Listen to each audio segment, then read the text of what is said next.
Let's take a look at this example. We have to convert the mixed numbers to the improper fractions. We have to perform the multiplication and addition.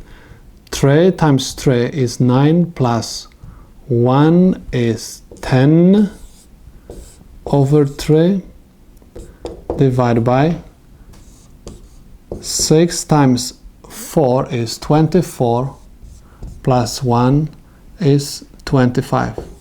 25 over 6. Anytime we divide fractions, we have to copy first fraction down. So I have 10 over 3.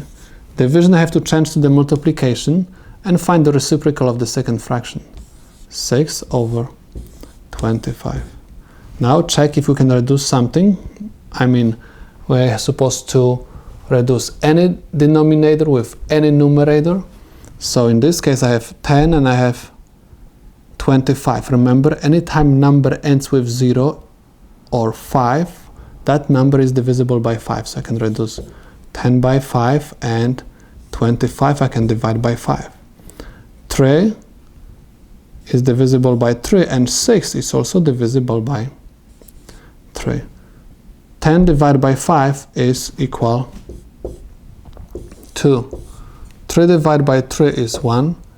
Times 6 divided by 3 is 2 over 25 divided by 5 is 5. We cannot reduce anything else, and anytime we multiply fractions we have to multiply numerator by numerator and denominator by the denominator.